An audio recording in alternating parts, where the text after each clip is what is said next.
Good morning, students. This is our fourth class on the chapter Matter in Our Surroundings. So at first, let us revise what we have studied in our previous class, that is on the topic change of states. Now let us quickly go through this flowchart that describes what are the changes are going to happen or how the particles are going to behave on heating any state of matter. On heating any state of matter, the particles inside that state of matter gain kinetic energy. Thus, on heating, the kinetic energy increases. As the kinetic energy increases, there a time comes when the intermolecular force of attraction decreases. And when the intermolecular force of attraction decreases, the intermolecular space will increase. And as the intermolecular space increases, the density will decrease. And also we know disorderedness increases from solid to gas on heating. Now on cooling any state of matter. On cooling any state of matter, the particles loses energy. As the particles loses their energy, the kinetic energy decreases. As the kinetic energy decreases, there a time comes when the intermolecular force of attraction increases. And as the intermolecular force of attraction increases, their intermolecular space decreases. And as the intermolecular space decreases, the density of that state of matter increases. And also we know orderedness increases from gas to solid on cooling. While revising the concept with the help of the flowchart, I hope you are able to recall what we have studied in our previous class. Yes, we have studied about the effect of temperature on change of state. How the increase or decrease of temperature regulates the change of state. Or how the heating or cooling process helps in the change of state. We also have studied about the effect of pressure on change of state.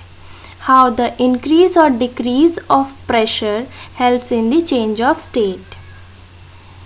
Also we have came across many processes that are involved during this change of state, that are melting or fusion, freezing, boiling, condensation and sublimation. We have also learnt about few important temperatures. The temperature that are involved during this change of state or during this conversion of one state to another, that are melting point, freezing point, boiling point and condensation point. Temperature of the system remains constant during phase change. During phase change, temperature remains constant even though heat is absorbed or released by the substance. Let's illustrate this. When ice melts to water and changes to steam by heating. Place a thermometer in the vessel containing ice and gradually heat the vessel over a low flame. Temperature of the ice vessel remains constant at 0 degrees Celsius till all ice has melted. In spite of supplying heat to ice, its temperature remains constant. This fixed temperature at which a solid ice cube melts to liquid water is called melting point. The fixed temperature starts rising after the ice in the vessel is melted to water. Rise of temperature level stops again at 100 degrees Celsius when water starts boiling. As water boils and vapors, The temperature level remains fixed at 100 degrees Celsius. This fixed temperature at which liquid boils and changes into steam is called boiling point. In the experiment, you must have observed that when ice is heated, its temperature rises until it reaches its melting point, that is 0 degrees Celsius. The temperature will then remain fixed at that point, that is at 0 degrees Celsius, until all the ice melts to liquid. This happens even though we continue to supply heat. Also, we have seen when liquid water is heated, its temperature rises until it reaches its boiling point, that is 100 degrees Celsius. The temperature will then remain fixed at that point at 100 degrees Celsius until all the liquid water boils away. And this happens even though we are continue to supply heat. Now I think the following questions might be arising in your mind. That if the temperature is remaining the same, where the extra heat is going? And why the temperature remains constant during the interconversion of states of matter? We will try to find answer to our questions through the next two videos.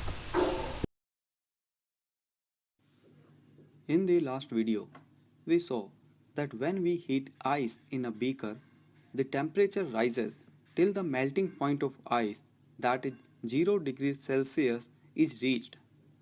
Once the melting point is reached, the temperature does stay at 0 degree till whole of ice gets melt into the water. Since the burner continuously supply heat energy, the question arises where that energy goes. To understand this, let us have a look at the particle level of ice. Since ice is solid, all the particles are well ordered and held by a strong interparticle attractive force. However, particles keep vibrating at their place. When the energy is supplied to ice in the form of heat through burner, the particles absorb the heat and converts this heat into the kinetic energy for themselves. As a result, their vibration increases. This increased vibration gets recorded by the thermometer as increase in temperature. This happens till the melting point of ice is reached. As the melting point of ice is reached, the heat energy is now utilized to weaken the interparticle forces. One after another, the interparticle forces are weakened, leaving the particles free to move. This is the conversion of matter into liquid state. In this duration, the temperature does not rise, since all the heat energy supplied by burner gets utilized in weakening of the interparticle forces. Because of the weakened interparticle forces, the structure of the solid collapses and cannot hold its shape. This is the conversion of solid into liquid. Since during this conversion of solid to liquid, the kinetic energy of particles remains unchanged, the temperature also remains unchanged, that is at 0 degrees Celsius.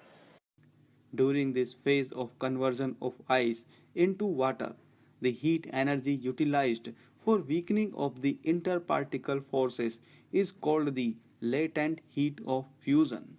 This is called latent because latent means hidden, and this heat energy is hidden because it does not get recorded by the thermometer as it does not increase temperature. In exact terms, the amount of heat energy that is required to change 1 kilogram of solid into liquid at atmospheric pressure at its melting point is known as latent heat of fusion. We shall continue this activity further in our next. We continue the activity of our last video. When the whole of the ice in the beaker gets converted into water, the temperature again starts rising. We let the heating continue. The temperature keep on rising till it reaches 100 degrees Celsius. At this point, water starts converting into vapor. This temperature, that is 100 degrees Celsius, at which water starts converting into vapor, is called boiling point of water. As the water keeps converting into vapor, the temperature remains stuck at 100 degrees Celsius. The temperature does not rise till whole of water gets converted into vapor. Let us see the whole process at the particle level. Since water is a liquid, the particles of water are loosely held with each other. The interparticle forces are not very strong. The heat energy supplied by burner is being absorbed by the particles to increase their kinetic energy.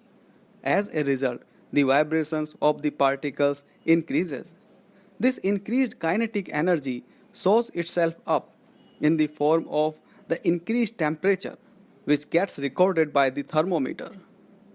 But once the temperature reaches 100 degrees Celsius, that is boiling point of water, the energy supplied by burner no longer gets absorbed by the particles.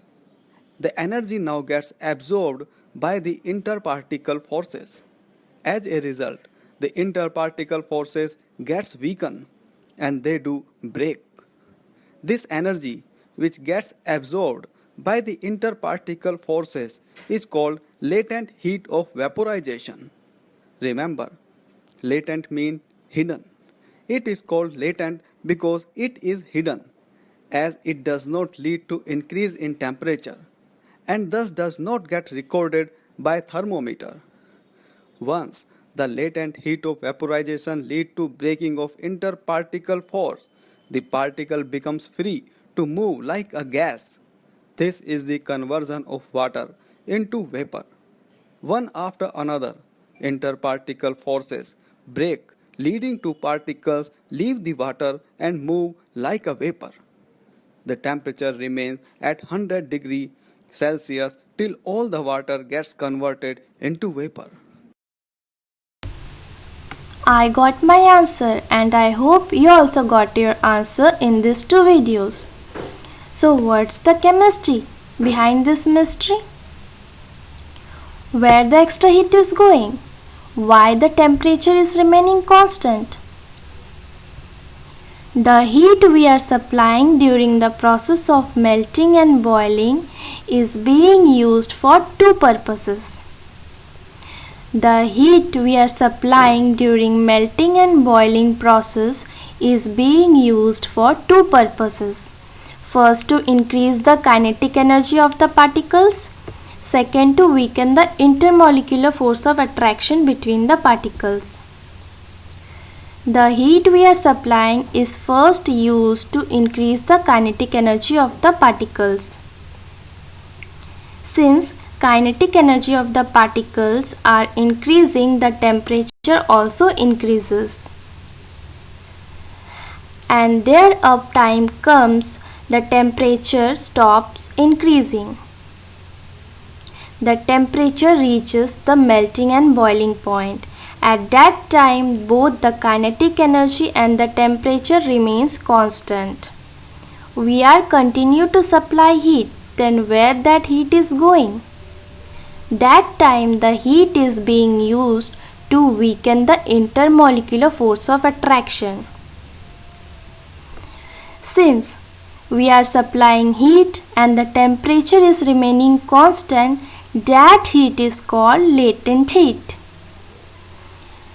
Since the temperature is remaining constant but we are supplying heat, that heat is being called latent heat. And that latent heat is responsible for change of state. Then what's the definition of latent heat? First of all, latent means hidden. Since we are supplying heat but temperature is not increasing, it is called hidden heat. So what's the definition of latent heat? Latent heat means the hidden heat energy that is used for change of state by overcoming the force of attraction between the particles. So what's the latent heat? The hidden heat that is used to overcome the force of attraction in order to change the state. Now, few important points on latent heat. First of all, latent heat doesn't increase the kinetic energy of the particles. Second point, it doesn't raise or increase the temperature. And the third point, latent heat helps in the change of state. So this is all about latent heat. Now latent heat is of two types: latent heat of fusion and latent heat of vaporization. Latent heat of fusion is involved during the process of melting, and latent heat of vaporization is involved during the process of vaporization or boiling. So what is meant by latent heat of fusion first? Latent heat of fusion is the amount of heat energy that is required to change 1 kg of a solid into liquid at atmospheric pressure and at its melting point. And what's the latent heat of vaporization? Latent heat of vaporization means the amount of heat energy that is required to change 1 kg of liquid into gas at atmospheric pressure and at its boiling point. Now summarizing the concept of latent heat. Considering an ice at a very low temperature. Now, if we supply heat to that ice, the kinetic energy of the particle increases. Since the kinetic energy increases, the temperature also increases. The temperature increases till it reaches the melting point, that is 0 degree Celsius. One thing you note here that when converting an ice at a very low temperature to an ice at 0 degree Celsius, there is no change of state. That time heat is utilized to increase the kinetic energy and hence the temperature. Now, if we continue to supply heat to an ice at 0 degree Celsius, that time both the temperature and the kinetic energy is remaining constant. Then where that heat is going? That heat is being utilized to weaken the force of attraction between the particles. Since in this process temperature is remaining constant, that heat is known as latent heat. And here ice at 0 degree Celsius is converting into water at 0 degree Celsius. It is known as latent heat of fusion. And latent heat of fusion is only responsible for change of state. Now continuing with the water at 0 degree Celsius. When we heat water at 0 degree Celsius, the kinetic energy of the particles increases and thus the temperature increases. The temperature increases till it reaches the boiling point of water, that is 100 degrees Celsius. One thing you note here, while converting water at 0 degrees Celsius to water at 100 degrees Celsius, there is no change of state. Here, heat is being used to increase the kinetic energy and hence the temperature. Now, if we continue to supply heat to water at 100 degrees Celsius, the kinetic energy and the temperature both remains constant. Then where does the heat is going? That time heat is being utilized to overcome the force of attraction between the particles or to weaken the force of attraction between the particles. Since here the kinetic energy and the temperature is remaining constant, that heat is known as latent heat. And since here water at 100 degrees Celsius is converting to steam at 100 degrees Celsius, it is known as latent heat of vaporization. And this latent heat of vaporization is responsible for change of state. Note that first one, energy of water at 0 degrees Celsius is greater than the energy of ice at 0 degrees Celsius.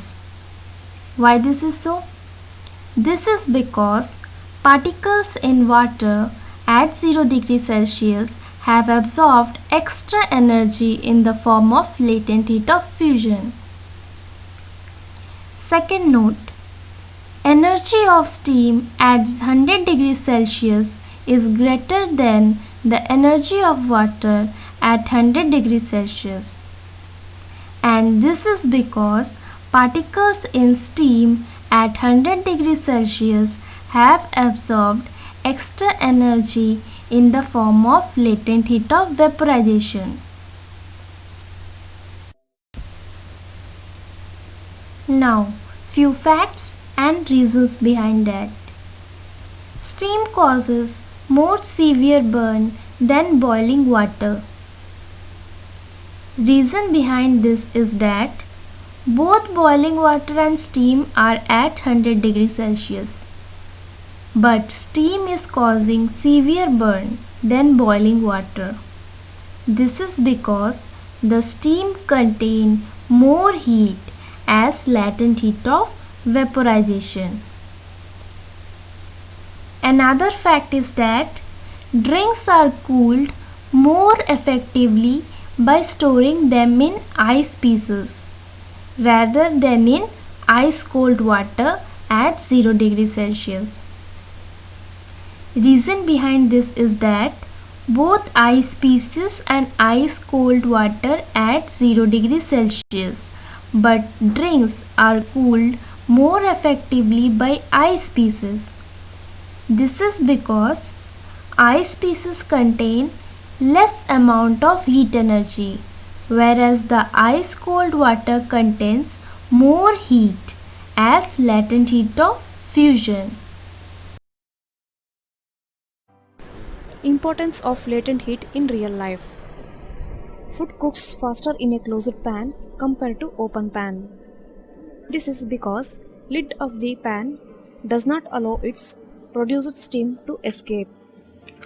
As latent heat of steam is higher than latent heat of equal amount of boiled water, steam gives out more heat to cook food inside the closed pan. Now I hope the concept of latent heat is all clear to you. Now check your progress. My first question, why do latent heat not change the temperature of this substance? Here you have to answer why latent heat is not changing the temperature, or what is the role of latent heat is. My second question, define latent heat of fusion of ice. I have already given the definition of latent heat of fusion. Only here you have to give the definition in terms of ice. Solid you have to replace with ice, liquid you have to replace with water, and melting point with the melting point of ice. My third question, define latent heat of vaporization of water. Here also I have given the definition of latent heat of vaporization. You have to give the definition in the same way but in terms of water. In place of liquid you have to use water, and in place of vapor you have to use the term steam, and in place of boiling point place the boiling point of water? I hope you will be able to answer all these questions. See you in the next class.